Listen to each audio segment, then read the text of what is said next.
Well, here we are. Adults from the office, Rednecks Pride Outdoors. It's April 25th. Getting to the end of April already. Man, the year is moving. Time to get the gardens in here in New Jersey. Still has a couple frosts though this week, so holding off for a few more days.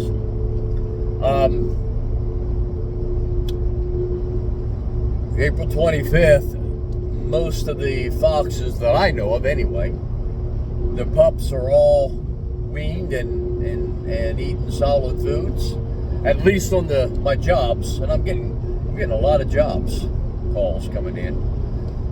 But we know that they're eating. How do we know that? Well, the amount of bird feathers, songbird feathers, that's outside the dens, and the stench that's coming from inside that den and out, what have you. I don't know exactly how big the bodies are that the females given to the pups, but the odor on some of these jobs are pretty heavy. And I had to catch a fox pup the other day, and that fox was just reeking. Boy, it was rolling in something. So we know that they're feeding. They're probably past the regurgitation for the most part. They're eating solid foods, and what does that have to do with this video? Well, it has to do with a lot, because I just gave you some habit and behavior and some information dealing with predator calling. How in the world is that deal with predator calling? Right now, from now to the end of June is the best time to learn how to predator call. If you're not a predator caller and you're learning and you want to learn or you want to play with it, then now is the time to do it. Why? Just what I told you. That those adult foxes are looking non-stop for bodies to take back to the pups. To take back, and what they're doing a lot now is, I've seen it in the past, not this year, but I've seen it in the past, where the foxes will take back a mouse or a rabbit or something like that that's still alive and allow the pups to take care of it. Okay? So right now is the easiest time to call, because they need to get critters for their pups. And it's not uncommon for you to see foxes and coyotes. I'll say this with coyotes. I haven't seen it firsthand this year. I don't have any firsthand den locations with coyotes, but I'm assuming it's going to be relatively the same as it has been in the past. So foxes and coyotes would just generalize, but for foxes, I'll keep using foxes because that's what I'm seeing every day at this point.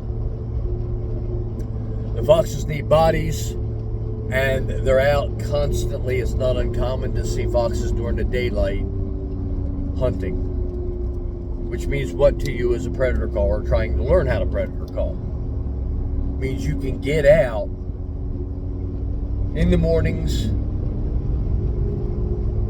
last late in the afternoon, mid-morning, midday. And there's a good possibility, if you're in an area where there's a lot of fox tracks, there's a good possibility that you're going to be able to call those foxes in. Now, you're not going to call them for New Jersey. I'm talking to New Jersey now. You're not going to call them in to kill them. You're going to call them to learn. Well, what's the purpose of calling them in? To learn? I want to kill them. Well, in order to kill them, you got to learn them, right? Which means what? Go after them the easiest time that they can be called and learn. That means call them right up to your feet if you have to. Oh, I'm going to educate them. No, you're not.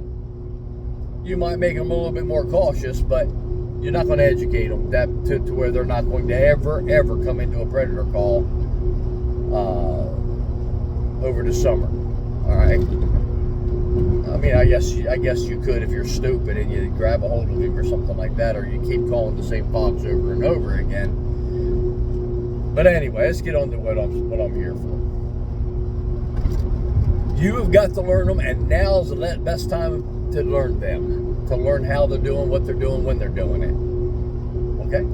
And the best way for me, and I'm going to tell you, is mouth calls. Now, there's a whole bunch of different types of mouth calls that really, really work.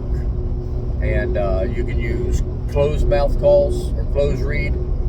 That's the one most people use. They're the easiest to blow. Open reed. I like open reed better because you can fluctuate. You can do all kinds of different things. You can have tremors and screams and hollers, change up, down, whatever. Open reed is a really good mouth call to use, predator call, and diaphragms. And you can use different diaphragms, different mouth calls, different things just to go out. You're going to go out in the daytime. And why do I say daytime? You can see a whole bunch more. You can see a lot of things happening. You can see further. You can see movement better than you can at night. All right? And I always tell people, if you want to learn how to predator call, learn how to predator call during the day first, and it makes your hunting at night easier. When you try to learn how to predator call at night, it's rough. Unless you got the money to go buy thermals and high dollar lights. Excuse me, it's rough. It is rough. All right. So, what do we do? You know, guys will say, well, what do I do? Well, you go out, you go to a spot that you're seeing a lot of fox tracks or a lot of coyote tracks. Why? Because right now, in April and May and June, your fox and coyotes are going to be on their smallest territorial area. All right, they're going to be in that tight, dense area. Why? Because they can't keep moving the pups around. So they have this small density of an area, this small area, and the density that they're hitting it with is very, very, they're in the area a lot, in other words. So when you're seeing a lot of tracks, a lot of droppings, if you're seeing a lot of tracks, it tells you that the coyotes are there. You see a lot of droppings, say like along a road or something like that. That's a territorial for coyotes. It also means a little bit for fox too, but not as much for fox. And what I'll simply do is go out and I'll call. And this time of year, if you're there 10, 15 minutes and you don't have anything coming in, and you're not seeing anything coming in, well, you're in a bad zone, okay? Because if you're seeing the tracks, or you're seeing the fox, or you're hearing the fox scream, or whatever, get out there. You can call, and you can see, and you'll be able to see something coming in. Watch them come in. Try to coax them in with different sounds or what have you. Your coaxers or your high pitch mouth squeaks and what have you. Boy, I am all tongue-tied today, but I am not going to stop this video. It's the real deal, so you're going to get it whether you like it or not. So I apologize. Not TV today. But anyway, you're going to use your sounds to get them coming in. Use your distress sounds. That's what they're looking for. They're looking for the distress sounds. All right. Even your coyotes, distress sounds. And then once you get coming in, watch them. If you go to your coaxers, diaphragms, again, I love a diaphragm.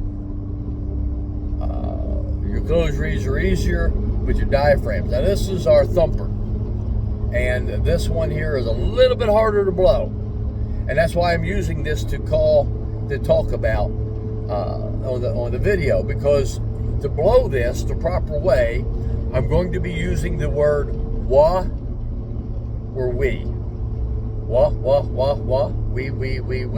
All right? And all the air pressure has got to come from down here. Not inside your mouth. It's got to come down in here. How do you know you're doing the air pressure the proper way? Just like I am doing right now. Talk. You're sitting in the truck, nobody's paying attention to you. Just go wee. That's what you're trying to do. All right? Wee, wee, wee, wee, wee, wee, wee, wee, wee, wee, wee, wee, wee, wee, wee, wee. You're not trying to stop the sounds. You're not trying to start the sounds. You're just blowing that air over top, and your tongue is making that sound. Wee, wee, wee, wee, wee, wee, wee. Wah, wah, wah, wah, wah, wah, wah, wah. Wee, wee, wee, wee. Wah, wah, wah, wah. All right? That's what you're doing. All right? You say you take your call.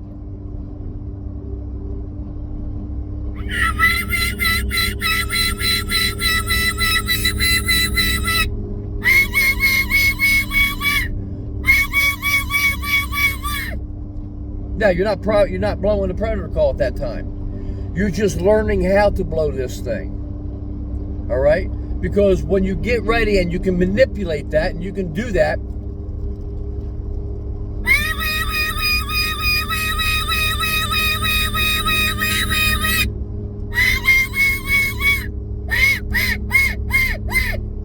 now, once you learn that, now you're going to start blowing into this, saying the word we, the same as you're talking. We.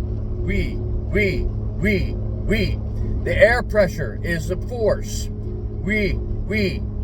Down here, not here. We. You're talking into the predator call. We. Wah. Okay? We, wah. And you're saying that into the call. All right. Now, again, I'm saying this thumper call is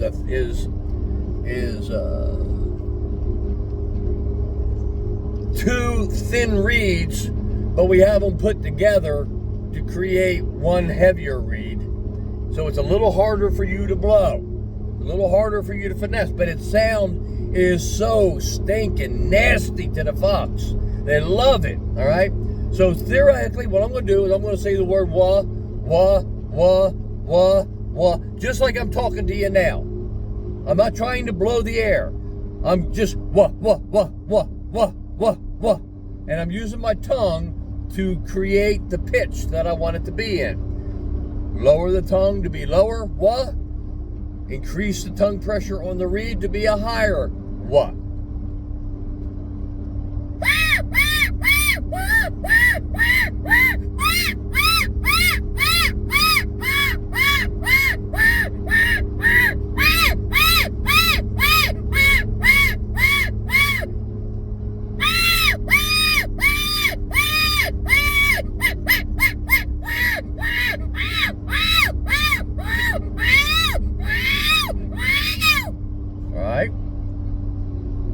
Now in here the acoustics aren't that great, so it sounds whatever it sounds like. But that is a nasty, snotty, raspy sound. It's a mixture between a cottontail and a jackrabbit. Well, why don't you sound like either one? Well, in New Jersey, when was the last jackrabbit that a fox saw, or a coyote? All right? They don't know. All they know is that sound is something getting killed, and they like it.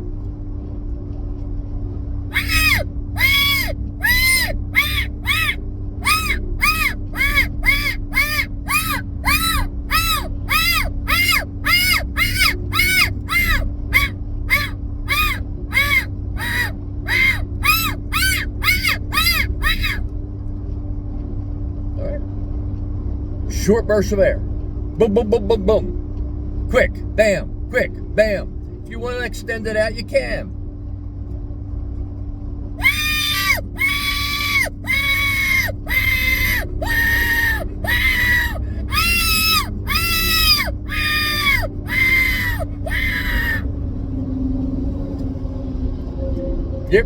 You ever hear the fox whistle? Doesn't sound like anything. And we're going to start making the fox whistles because they're great little calls. They're just a pain in the butt to make the proper way. But we're going to start making the fox whistle. And the fox whistle was the one that gave me the idea about this call right here. Because that call isn't a very loud, in-your-face call, but it calls foxes like it's going out of style. Google fox whistle. They started over in Europe. All right, you can even make your own if you want. All right, but the fox whistle is not this mega call. It is a different sound. All right.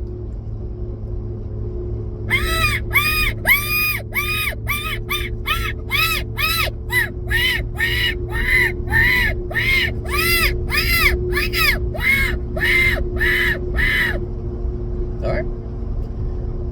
Oh, just a quick one on diaphragms. This is our thumper. This is our hardest blowing call. That's why I use this one. It takes a lot of air. Okay. So you let her go 15, 20, 30 seconds, and then you stop, catch your breath, and then go into it again. If you need to get volume, and more volume than you can get, then get yourself a horn. What's a horn? A cone. That's all. You know, you see it. Just a little cone. You can even make one out of a Coke bottle, a plastic Coke bottle. Take your plastic Coke bottle, cut the bottom of it out, blow into the end that you drink, right through. It's a cone that'll increase your volume, okay? If you want to make it a little bit more dense, you can take tape and wrap it around it. Whatever you want to do, all right? But just a quick thoughts from the office, Rednecks Pride Outdoors on predator calls. Now is the time to learn how to predator call. Don't kill them, watch them. That way, this coming fall or this coming winter, when it comes time to kill them, you know what you're doing. I'll see you later. Rednecks Pride Outdoors.